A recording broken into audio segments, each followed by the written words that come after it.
G S ടിയിൽ നമ്മളിന്ന് discuss ചെയ്യാനായിട്ട് പോകുന്ന ജി എസ് ടി പ്രാക്ടീഷണേഴ്സിൻ്റെ പ്രൊവിഷൻസാണ്. അവരുടെ statutory provisions, eligibility, role, qualification, qualifying examination, responsibility, surrender of enrolment, conditions, അത്രയും കാര്യങ്ങളാണ് നമ്മളിന്ന് ഡിസ്കസ് ചെയ്യാനായിട്ട് പോകുന്നത്.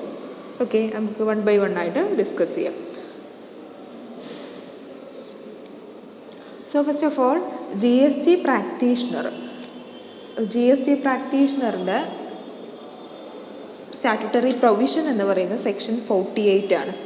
ഓക്കെ, നോക്കാം ആരാണ് GST പ്രാക്ടീഷണർ എന്ന് പറഞ്ഞാൽ. The manner of approval of goods and service, tax practitioners, their eligibility conditions, duties and obligations, manner of removal and other conditions relevant for their functioning shall be such as may be prescribed. A registered person may authorize an approved goods and service tax practitioner to furnish the details of outward supplies under section 37. The details of inward supplies under section 38 and the return under section 39 or section 44 or section 45 and to perform such other function in such manner as may be prescribed. Okay, so നമ്മൾ G S T practitioner എന്ന് പറഞ്ഞാൽ എന്താണ്? G S T practice നടത്തുന്ന ആൾ, അല്ല G S T calculations ഒക്കെ നടത്തുന്ന ആളാണ് G S T practitioner എന്ന് പറയുന്നത്. അയാളുമായി ജി എസ് ടി പ്രാക്ടീഷണറുമായിട്ട് വരുന്ന സെക്ഷൻസാണ് സെക്ഷൻ 48 എന്ന് പറയുന്നത്. ചില സ്റ്റാറ്റ്യൂട്ടറി പ്രൊവിഷൻസ് ആണ് അതിൽ പറയുന്നത്. അതായത് ഒന്നാമതായിട്ട് പറയുന്നത് എന്താണ്? ഒരു ജി എസ് ടി പ്രാക്ടീഷണറുടെ എന്താണ് eligibility condition, duties and obligations, അതുപോലെ അയാളെ റിമൂവ് ചെയ്യലും അതുപോലെ അയാളുടെ ഫങ്ഷനിങ്ങുമായി ബന്ധപ്പെട്ട് വരുന്ന കണ്ടീഷൻസ്, അതെല്ലാം എന്തായിരിക്കണം? പ്രിസ്ക്രൈബ്ഡ് മാനറിലായിരിക്കണം എന്നുള്ളതാണ് ആദ്യമായിട്ട് പറയുന്നത്. സോ ജി എസ് ടി പ്രാക്ടീഷണറുടെ സ്റ്റാറ്റ്യൂട്ടറി പ്രൊവിഷൻ സെക്ഷൻ 48 ആദ്യമായിട്ട് പറയുന്നത് എന്താണ്? ടാക്സ് പ്രാക്ടീഷണറുടെ approval of goods and services, അതുപോലെ eligibility conditions, duties and obligation, manner of removal and ഫങ്ഷനിങ്ങിൻ്റെ കണ്ടീഷൻസ്, ഇതെല്ലാം എന്തായിരിക്കണം? പ്രിസ്ക്രൈബ്ഡ് മാനറിലായിരിക്കണം. ഓക്കെ, ദെൻ സെക്കൻഡ് പ്രൊവിഷനിൽ പറയുന്നത് എന്താണ്? ഒരു രജിസ്റ്റേർഡ് പേഴ്സണിന് എന്ത് ചെയ്യാൻ പറ്റും? ഒരു approved goods and service tax പ്രാക്ടീഷണറിനെ അപ്രോച്ച് ചെയ്തുകൊണ്ട് അയാളുടെ ഔട്ട്വേർഡ് സപ്ലൈസ്, സെക്ഷൻ 37 പ്രകാരമുള്ള ഔട്ട്വേർഡ് സപ്ലൈസ്, അതുപോലെ 38 പ്രകാരമുള്ള ഇൻവേർഡ് സപ്ലൈസ്, 39 പ്രകാരമുള്ള റിട്ടേണ്, 44 പ്രകാരമുള്ള റിട്ടേണ്, 45 പ്രകാരമുള്ള റിട്ടേണ്, ഇത്തരത്തിലുള്ള എല്ലാ റിട്ടേൺസും അതുപോലെ ഫങ്ഷൻസും പെർഫോം ചെയ്യുന്നതിന് വേണ്ടിയിട്ട് ഒരു രജിസ്റ്റേർഡ് പേഴ്സണിന് എന്ത് ചെയ്യാൻ പറ്റും? ഒരു approved goods and service tax പ്രാക്ടീഷണറിനെ ഓതറൈസ് ചെയ്യാനായിട്ട് പറ്റും. അതായത് ഒരു ഓതറൈസ്ഡ് അല്ലെങ്കിൽ ജെനുവിനായിട്ടുള്ള ഒരു അപ്രൂവ്ഡ് ആയിട്ടുള്ള ടാക്സ് പ്രാക്ടീഷണർ വഴി എന്ത് രജിസ്റ്റേർഡ് പേഴ്സണിന് ഈ ജി എസ് ടി കാൽക്കുലേഷൻസ് നടത്താനായിട്ട് പറ്റും. അതാണ് സെക്കൻഡ് പ്രൊവിഷനിൽ പറയുന്നത്. ദെൻ തേർഡ് പ്രൊവിഷനിൽ പറയുന്നത് എന്താണ്? Notwithstanding anything contained in subsection 2, the responsibility for correctness of any particulars furnished in the return or other details filed by the goods and service tax practitioners shall continue to rest with the registered person on whose behalf such return and details are furnished. Okay, ഇനി ഈ ഒരു responsibility എന്ന് പറഞ്ഞാൽ so ഇവിടെ return file ചെയ്യുന്നത് ആരാണ്? Tax പ്രാക്ടീഷണറാണ്, on behalf of the registered person. Actually ഇവിടെ ജി എസ് ടി കൊടുക്കേണ്ടത് രജിസ്റ്റേർഡ് പേഴ്സൺ ആണ്, പക്ഷെ അയാൾക്ക് വേണ്ടിയിട്ട് ഈ ഒരു ടാക്സ് പ്രാക്ടീഷണർ എന്താണ് ജി എസ് ടിൻ്റെ കാൽക്കുലേഷൻസ് നടത്തുകയും ജി എസ് ടി റിട്ടേൺ അടയ്ക്കുകയും ചെയ്യുകയാണ് അല്ലേ. സോ അത്തരത്തിൽ ഈ ഒരു ഫർണിഷ് ചെയ്ത റിട്ടേണുമായി ബന്ധപ്പെട്ട് വരുന്ന എല്ലാ റെസ്പോൺസിബിലിറ്റീസും ആർക്കായിരിക്കും? രജിസ്റ്റേർഡ് പേഴ്സൺ ആയിരിക്കും. ഈവൻ ദോ അത് രജിസ്റ്റേർഡ് പേഴ്സണ് വേണ്ടിയിട്ട് ചെയ്യുന്നത് ജി എസ് ടി പ്രാക്ടീഷണർ ആണെങ്കിൽ കൂടി അതുമായി ബന്ധപ്പെട്ട് വരുന്ന എല്ലാ റെസ്പോൺസിബിലിറ്റീസും, അതിൻ്റെ കറക്റ്റ്നെസ്സുമായി ബന്ധപ്പെട്ട് വരുന്ന എല്ലാ റെസ്പോൺസിബിലിറ്റീസും ആർക്കായിരിക്കും? രജിസ്റ്റേർഡ് പേഴ്സൺ ആയിരിക്കും. ഓക്കെ, അത്രയാണ് സ്റ്റാറ്റ്യൂട്ടറി പ്രൊവിഷൻ സെക്ഷൻ 48 വരുന്നത്. ഓക്കെ, അതായത് ജി എസ് ടി പ്രാക്ടീഷണർ അയാളുടെ എലിജിബിലിറ്റി, ഡ്യൂട്ടീസ്, ഒബ്ലിഗേഷൻസ്, റിമൂവൽ, അതുപോലെ തന്നെ എന്താണ് അപ്പോയിൻമെൻറ്റ് അല്ലെങ്കിൽ authorisation of tax practitioner, then responsibility of furnished return, അത്രയാണ് സെക്ഷൻ 48 വരുന്നത്. ഓക്കെ, ഇനി അതിലൊരു എക്സ്പ്ലനേഷൻ വരുന്നുണ്ട്. Section 2 clause 55 goods and service tax practitioner means any person who has been approved under section 48 to act as such practitioner. So അവിടെ goods and tax practitioner എന്ന് പറഞ്ഞാൽ എന്താണ്, അതായത് ഒരു ഗുഡ്സ് ആൻഡ് സർവീസിൻ്റെ GSTൻ്റെ ഫർണിഷിങ്ങിന് വേണ്ടിയിട്ട്, റിട്ടേൺ ഫർണിഷിങ്ങിന് വേണ്ടിയിട്ട് അല്ലെങ്കിൽ കാൽക്കുലേഷന് വേണ്ടിയിട്ട് authorised persons, registered persons appoint ചെയ്യുന്ന എല്ലാ ആളുകളും ആരാണ്? അപ്പോയിൻ്റ് ചെയ്യുന്ന എന്നുള്ളതല്ല, അയാളുടെ GST കാൽക്കുലേഷൻസും ഫർണിഷിങ് ഓഫ് റിട്ടേൺസും ചെയ്യുന്ന എല്ലാ ആളുകളും എന്താണ്? ടാക്സ് പ്രാക്ടീഷണേഴ്സാണ്. ഓക്കെ, നെക്സ്റ്റ് പറയുന്നത് ടാക്സ് പ്രാക്ടീഷണർ ആവാനുള്ള എലിജിബിലിറ്റിയാണ് പറയുന്നത്. സെക്ഷൻ 83 ആണ് ടാക്സ് പ്രാക്ടീഷണറുടെ എലിജിബിലിറ്റീനെ പറ്റിയിട്ട് പ്രൊവിഷൻസ് പറയുന്നത്. ഒന്നാമത്തെ എലിജിബിലിറ്റി എന്ന് പറഞ്ഞാൽ a person fulfilling below mentioned criteria can submit application for enrolling as GST practitioner in form GST PCT 01 electronically through a common portal either directly or through a facilitate centre. അപ്പോൾ ഇതിലാർക്കൊക്കെയാണ് GST practitioner ആവാനുള്ള eligibility എന്നാണ് പറയുന്നത്. ആ eligibility കണ്ടീഷൻസാണ് തന്നിട്ടുള്ളത്. ഒരു 4 കണ്ടീഷൻസാണ് പറയുന്നത്. First, അയാൾ എന്തായിരിക്കണം? സിറ്റിസൺ ഓഫ് ഇന്ത്യ ആയിരിക്കണം. Second one, person of sound mind ആയിരിക്കണം. Third one, he is not adjudicated as insolvent, അയാൾ ഒരിക്കലും ഇൻസോൾവെൻ്റ് ആവാൻ പാടില്ല. And fourth one, he has not been convicted by a competent court and satisfy any of the following conditions നെയ്മിന്. അതായത് എന്താണ്? അയാൾ ഒരിക്കലും കോമ്പറ്റൻറ്റ് കോർട്ട് പ്രകാരം കൺവിക്റ്റഡ് ആയ ഒരു പേഴ്സൺ ആയിരിക്കരുത്. അതോടൊപ്പം തന്നെ അയാൾ എന്ത് ചെയ്യണം? കുറച്ച് കണ്ടീഷൻസ് പറഞ്ഞിട്ടുണ്ട്. ആ കണ്ടീഷൻസൊക്കെ സാറ്റിസ്ഫൈ ചെയ്യുകയും ചെയ്യണം. ആ കണ്ടീഷൻസ് എന്താണ്? He is A retired officer of A commercial tax department of any state government or the Central Board of Indirect Taxes and Customs, Department of Revenue of Government of India, who during his service under the government had worked in a post not lower than the rank of Group B Gazetted Officer for a period of not less than 2 years. So ഇത്തരത്തിൽ ഈ ഒരു citizen of India എന്തായാലും ആയിരിക്കണം, person of sound mind ആയിരിക്കണം, ഇൻസോൾവൻ്റ് ആവാൻ പാടില്ല, convicted ആവാൻ പാടില്ല. ഈ 4 കണ്ടീഷനോടൊപ്പം ഇത്തരത്തിലൊരു GST പ്രാക്ടീഷണർ ഫോളോ ചെയ്യേണ്ട അല്ലെങ്കിൽ ഫുൾഫിൽ ചെയ്യേണ്ട, സാറ്റിസ്ഫൈ ചെയ്യേണ്ട അനദർ കണ്ടീഷൻസ് എന്ന് പറഞ്ഞിട്ടാണ് പിന്നീട് തന്നിട്ടുള്ളത്. എന്താണ്? ഇയാൾ എന്തായിരിക്കണം? കൊമേഴ്ഷ്യൽ ടാക്സ് ഡിപ്പാർട്ട്മെൻറ്റ്, സെയിൽസ് ഗവൺമെൻറ്റിൻ്റെ അല്ലെങ്കിൽ central board of indirect tax and കസ്റ്റംസിൻ്റെ കൊമേഴ്ഷ്യൽ ടാക്സ് ഡിപ്പാർട്ട്മെൻറ്റിൽ നിന്ന് റിട്ടയർ ചെയ്തിട്ടുള്ള ഒരാളായിരിക്കണം. അല്ലെങ്കിൽ department of revenue of government of ഇന്ത്യയിൽ നിന്ന് റിട്ടയർ ചെയ്തിട്ടുള്ള ഒരാളായിരിക്കണം. അയാൾ എന്ത് ചെയ്യണം? അയാളുടെ ഗ്രൂപ്പ് ബി ഗസറ്റഡ് ഓഫീസർ എന്നുള്ളൊരു തസ്തികയിൽ വർക്ക് ചെയ്തിട്ടുള്ള ആളായിരിക്കണം. അതിൽ കുറയാത്തൊരു തസ്തികയിൽ വർക്ക് ചെയ്തിട്ടുള്ള ആളായിരിക്കണം. അയാളുടെ എക്സ്പീരിയൻസ് എന്ന് പറയുന്നത് 2 years എക്സ്പീരിയൻസ് എങ്കിലും വേണം. ഓക്കെ, ദെൻ പറയുന്നത് എന്താണ്? He has enrolled as a sales tax practitioner or tax return preparer under the existing law for a period of not less than 5 years. ഏതെങ്കിലും ഒരു കണ്ടീഷൻ സാറ്റിസ്ഫൈ ചെയ്താൽ മതി. ഇതിൽ ഫസ്റ്റ് കണ്ടീഷൻ പറഞ്ഞു റിട്ടയർ ചെയ്തുള്ള ഒരു ഓഫീസർ ആയിരിക്കണം. സെക്കൻഡ് കണ്ടീഷൻ പറയുന്നത് എന്താണ്? സെയിൽസ് ടാക്സ് പ്രാക്ടീഷണർ ആയിട്ടോ അല്ലെങ്കിൽ ടാക്സ് റിട്ടേൺ പ്രിപ്പയറർ ആയിട്ടോ എൻറോൾ ചെയ്തിട്ടുള്ള 5 years എങ്കിലും എക്സ്പീരിയൻസ് ഉള്ള ഒരാളായിരിക്കണം. തേർഡ് കണ്ടീഷൻ പറയുന്നത് എന്താണ്? He has passed a graduate or postgraduate degree or its equivalent examination having a degree in commerce, law, banking, including higher auditing or business administration or business management from any Indian university established by any law for the time being in force or.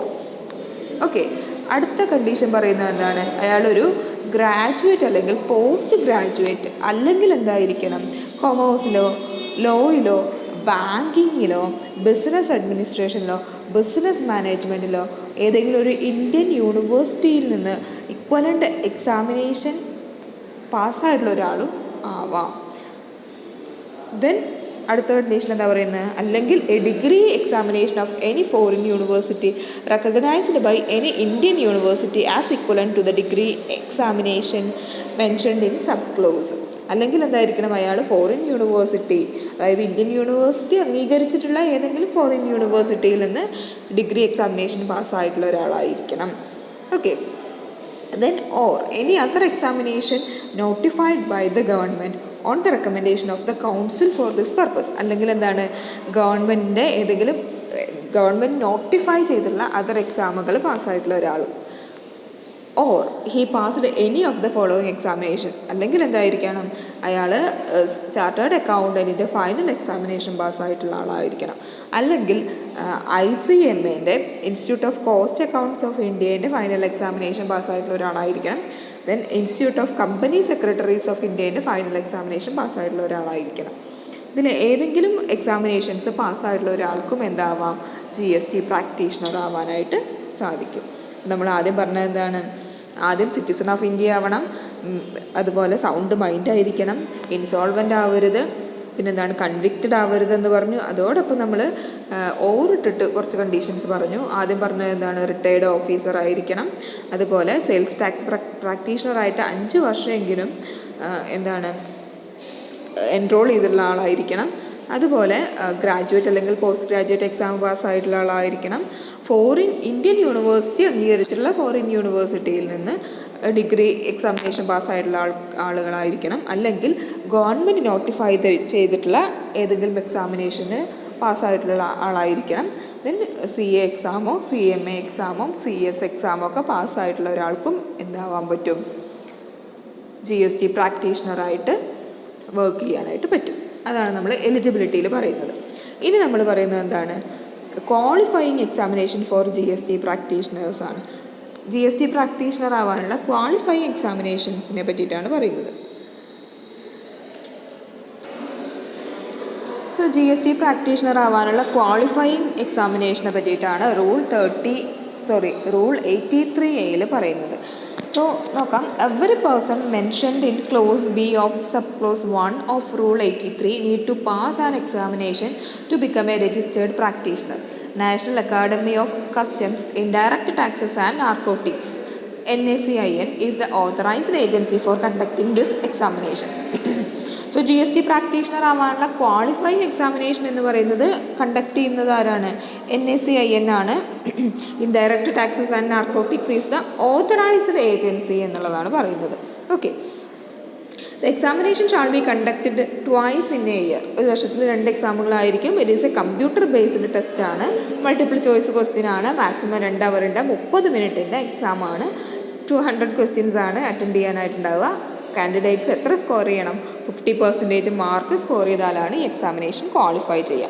Okay, no person to whom the provision of clause B of sub clause 1 shall be eligible to remain enrolled unless he passes the said examination within a period of 30 months from the appointed date. ഒരു കാര്യം കൂടി പറയുന്നുണ്ട്, sub rule 1 B ക്ലോസിൻ്റെ provisions satisfy ചെയ്യുന്ന ഒരാൾ enrol ചെയ്യണമെന്നുണ്ടെങ്കിൽ അയാൾ എന്തായിരിക്കണം, ഈ എക്സാം കൂടി 83 പ്രകാരമുള്ള 83A റൂൾ 83A പ്രകാരമുള്ള എക്സാം കൂടി പാസ്സായിരിക്കണം. പറഞ്ഞിട്ടുള്ളത് സബ് റൂൾ 1 പറഞ്ഞിട്ടുള്ള പ്രൊവിഷൻ എന്ന് പറയുന്നത് 1 ക്ലോസ് B ആണല്ലേ. സബ് റൂൾ 1 ക്ലോസ് Bയിൽ പറഞ്ഞിട്ടുള്ളത് സെയിൽസ് ടാക്സ് പ്രാക്ടീഷണറായിട്ട് അല്ലെങ്കിൽ ടാക്സ് റിട്ടേൺ പ്രിപ്പയറായിട്ടോ 5 വർഷമെങ്കിലും എൻറോൾ ചെയ്തിട്ടുള്ള ഒരാളായിരിക്കണമെന്ന് നമ്മൾ പറഞ്ഞു. റൂൾ Bയിൽ നമ്മൾ പറഞ്ഞു. ഓക്കെ, റൂൾ B അല്ല, സബ്സെക്ഷൻ Bയിൽ നമ്മൾ പറഞ്ഞു. സോ അത്തരത്തിൽ എൻറോൾ ചെയ്തിട്ടുള്ള ആൾ എന്തായിരിക്കണം, ഈ ക്വാളിഫയിങ് എക്സാമിനേഷൻ കൂടി പാസ്സായിട്ടുള്ള ആളാവണം. Okay, then role of a GST practitioner. Rule 83 clause 8 GST പ്രാക്ടീഷണറുടെ റോളിനെ പറ്റി പറയുന്നത്. നോക്കാം, a registered GST practitioner is eligible to perform any or all of the below given activities on behalf of a registered person.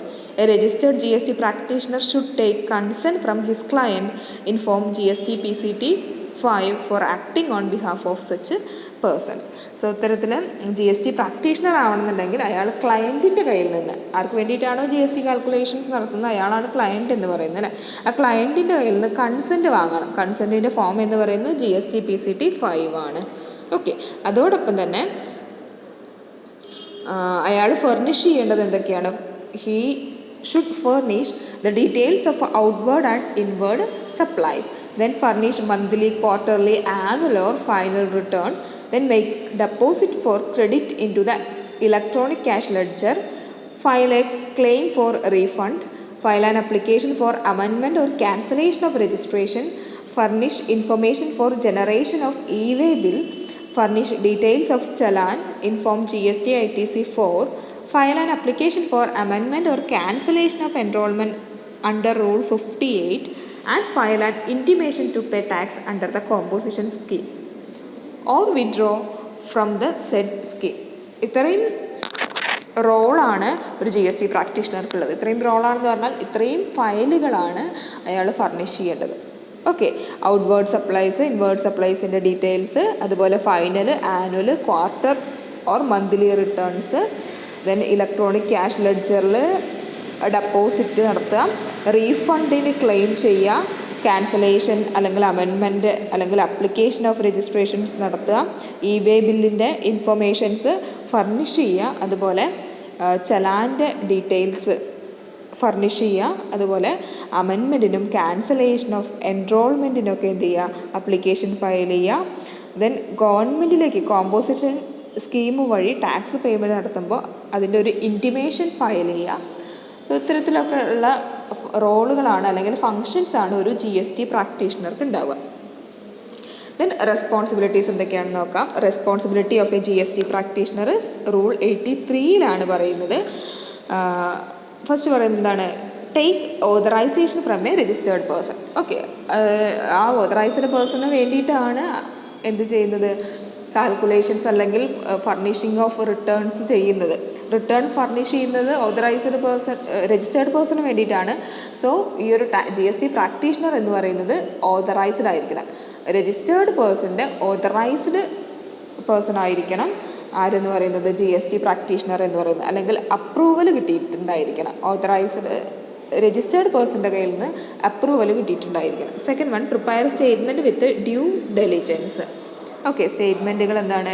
കെയറോട് കൂടിയിട്ട് അല്ലെങ്കിൽ ഡെലിജൻസോട് കൂടിയിട്ട് prepare ചെയ്യുക. Before furnishing any document ensure that the fact mentioned are true and correct. Okay, അയാൾ furnish ചെയ്തിട്ടുള്ള ഫാക്റ്റുകൾ true and correct ആണെന്നുള്ളത് എന്ത് ചെയ്യുക?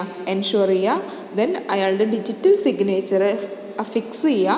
Then appear as a authorised representative before any officer. So authorised റെപ്രസെൻറ്റേറ്റീവിൻ്റെ പോലെ മീൻസ് ഈ ഒരു GST പ്രാക്ടീഷണർ എന്ന് പറയുന്നത് എന്താണ്? രജിസ്റ്റേർഡ് പേഴ്സൻ്റെ ഓതറൈസ്ഡ് റെപ്രസെൻറ്റേറ്റീവാണ്. Okay, then surrender of enrolment of goods and service tax practitioner. എപ്പോഴൊക്കെയാണ് ഈ ഒരു goods and service tax practitioner അയാളുടെ എൻറോൾമെൻറ്റ് സറണ്ടർ ചെയ്യുക എന്നുള്ളതാണ് പറയുന്നത്. ഓക്കെ, അതിലെന്താണ് പറയുന്നത് നോക്കാം. A goods and service tax practitioner seeking to surrender his enrolment shall electronically submit an application in form GST PCT 6 at the common portal either directly or through a facilitation center notified by the commissioner. Okay, so ഇത്തരത്തിൽ enrolment surrender ചെയ്യണമെന്നുണ്ടെങ്കിൽ ഈ ഒരു GST tax practitioner എന്ത് ചെയ്യണം? Form GST PCT 6 ഒരു application file ചെയ്യണം, application submit ചെയ്യണം. Okay, ആർക്കാണ് സബ്മിറ്റ് ചെയ്യേണ്ടത്?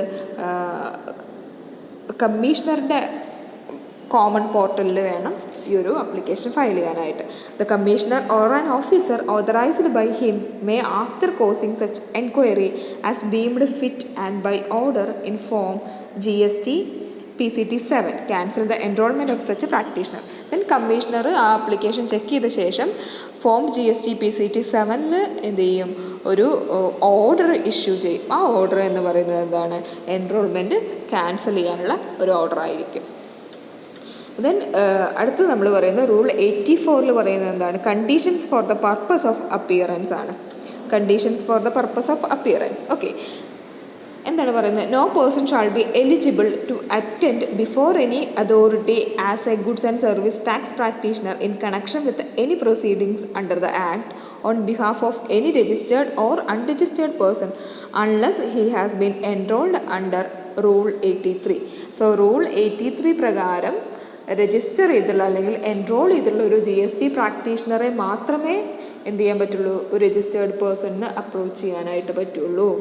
Then a goods and service tax practitioner attending on behalf of a registered or an unregistered person in any proceeding under the Act before any authority shall produce before such authority, if required, a copy of the authorization given by such person in form GST PCT 5.